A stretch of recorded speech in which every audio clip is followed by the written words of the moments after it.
Very good afternoon, students. In our last video, what we have done, we have started our pronoun chapter, and you have learned what is pronoun and three kinds of pronoun. Let me explain. We have done personal pronoun, demonstrative pronoun, and interrogative pronoun, and I hope you all understood. Okay, now we are going to do our next kind of pronoun, that is reflexive pronoun. Reflexive, जैसे आप word use करते हो reflection, मतलब अपनी खुद की shadow, है ना, तो ये उसी से रिलेटेड है reflexive pronoun.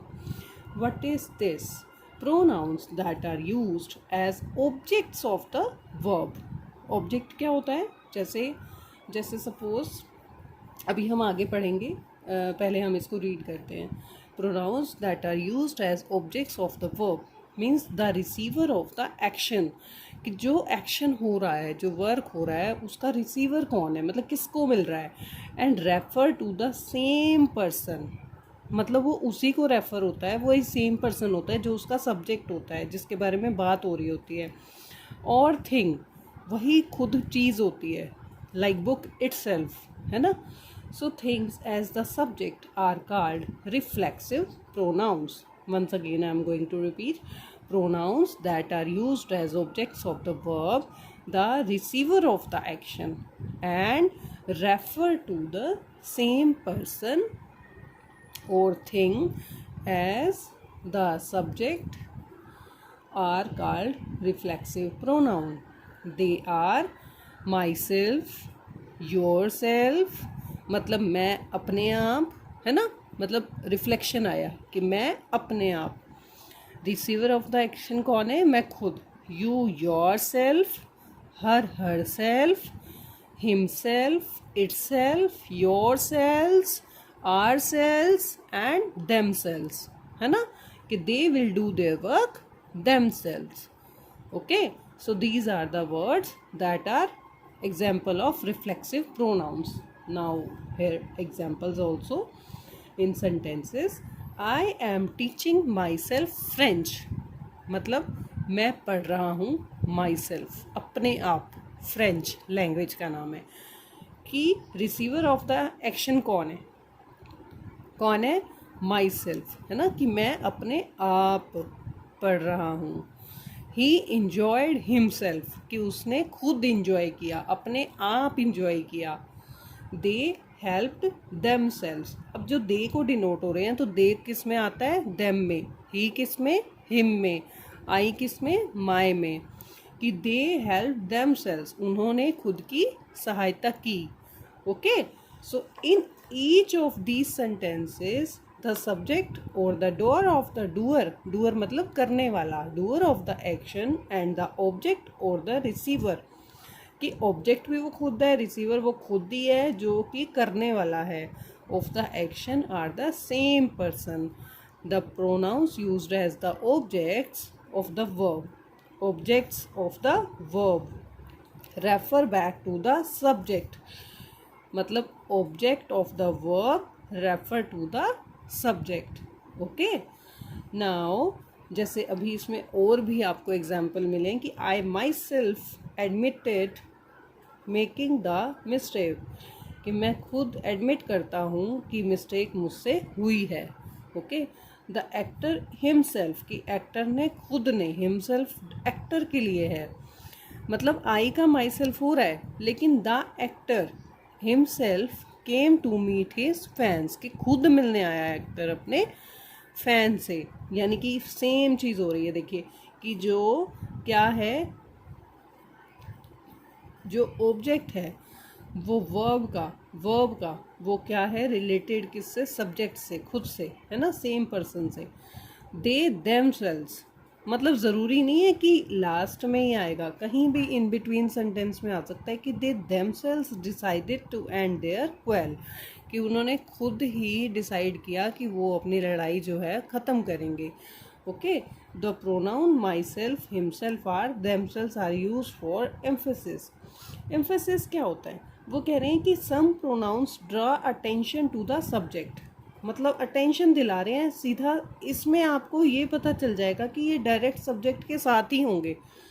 Attention to the subject and take the same form as reflexive pronoun, these are called emphatic pronoun. Okay, once again I am telling you, like I myself, the actor himself, they themselves, the students अगर हैं बहुत सारे हैं तो themselves, है ना। तो इस तरीके से जो एक अटेंशन ड्रॉ करते हैं सब्जेक्ट के लिए and take the same form, वही रिफ्लेक्सिव प्रोनाउन वाली फॉर्म लेके आते हैं, उनको हम क्या कहते हैं, emphatic pronouns. Okay, next is possessive, possessive. As you know, what is the meaning of possessive? Possessive means possession, मतलब ownership, अपना। ओके, लाइक किसी चीज़ के ऊपर अपना राइट होना कि ये तो मेरी है। अब पोजेसिव प्रोनाउंस क्या होते हैं? Read these sentences, that book is mine, कि ये बुक मेरी है। दिस हाउस इज़ अवर्स, कि ये हमारा घर, ये घर हमारा है। मतलब उस पर आपकी ओनरशिप है, आप उसके ओनर हो, पोजेशन है वो आपकी।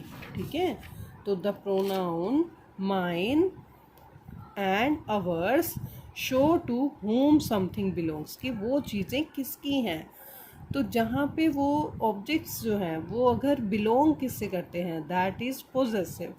Now pronouns that show possession और ownership are called possessive pronouns.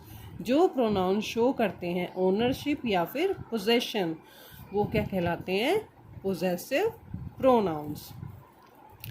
Possessive pronouns have different form depending on their number and person. Obviously, जैसे अब इसमें हमने कहा कि that book is mine, अब ये book है, only book है ना। तो ये क्या है? मेरी है, that book है ना, सिंगुलर है। अब ये घर हमारा है, अब घर अकेले का तो होगा नहीं, हमारा, हम सब का। माइन भी आ सकता है, लेकिन यहाँ पे क्या है? आवर्स। तो इसमें भी जो हमने पर्सनल प्रोनाउन में first person, second person, third person सीखा था, तो उसमें हमने सिंगुलर प्लूरल पे वर्क किया था, है ना। I, we, he, she, it, you, है ना। तो इसमें क्या हो जाएगा? जैसे आई का फर्स्ट हो जाएगा माइन, मेरा, और प्लूरल हो जाएगा हमारा, मतलब अवर्स। जब सिंगुलर की बात है तो मेरा, प्लूरल की बात है तो हमारा।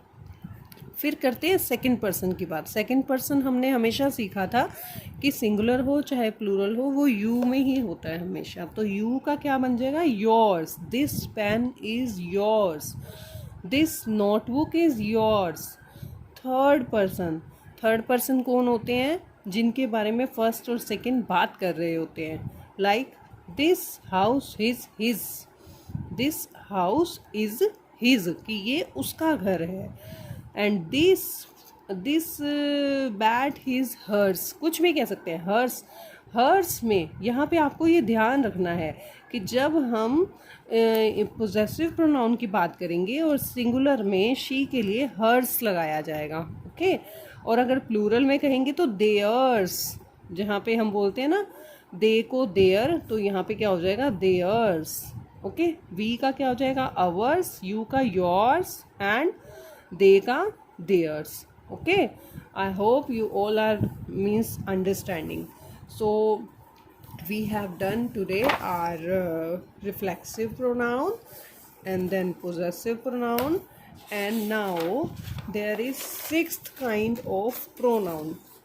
Sorry, they have explained only 5 pronouns. One is emphatic pronoun, that we have understand कि इम्फेटिक प्रोनाउन क्या होता है। जब रिफ्लेक्सिव प्रोनाउन में सेंटेंस इस तरीके से आता है जिसमें आई के साथ ही माई सेल्फ लग गया, है ना, ही के हिम सेल्फ लग गया, दे के दे देम सेल्स लग गया, तो वहाँ पे पोजेशन भी शो हो रही है और वो क्या कर रहा है? एक अटेंशन पे कर रहा है सीधा ही सब्जेक्ट की तरफ, तो that is emphatic. So I am going to repeat the important points of this chapter. First is personal pronoun.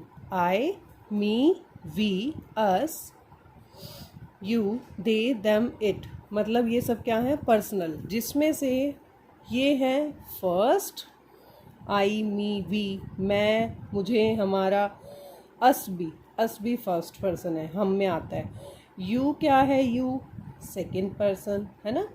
और दे, देम और it means non living things, birds and animals. तो ये किस में आएंगे? थर्ड पर्सन में। Okay. और ये किसकी बात करी हमने? Personal pronoun are used instead of the name of people and things. किसके लिए यूज होते हैं ये? Name of people and things. Then demonstrative pronouns this, that, these, those, है ना। ये थिंग्स को करते हैं। Point out people and things, ये पॉइंट आउट करते हैं, उनकी जगह पे नहीं, ये पॉइंट आउट करते हैं। Interrogative pronoun, you know, who, कौन, हुज, किसका, हुम, किससे, विच, कौन सी, मतलब चीज़ के लिए, इन विच, है ना, in which row you are standing, है ना, which chair you would like to buy, what means क्या। They help to ask questions. Reflexive pronoun like myself, yourself, himself, herself, yourselves, themselves, ourselves, itself act as object in the sentence and refer back to the subject. Emphatic pronoun क्या होते हैं? जो कि same form में लेते हैं, बस वो क्या शो करते हैं? एक अटेंशन, एम्फोसिस, मतलब अटेंशन पे करना। पोजेसिव प्रोनाउन अभी आपने सीखा, जिसमें पोजेशन होती है, मेरी, तुम्हारी, हमारी, उनकी, उसकी, है ना। तो mine, yours, ours, theirs, his and hers. This is about the main important point of this chapter that we don't forget. So students, I want to say you that you have to make a chart of the pronoun, okay, and you have to write the definition, then kind of pronoun on a chart paper, and then show me in the group, okay. So for 2 days, this is your homework. You have to watch the video 2 to 3 times, and then you have to make a chart of pronoun and its kinds. I hope you will draw it, okay, beautifully. So thank you students for today's lecture. That's all. Goodbye.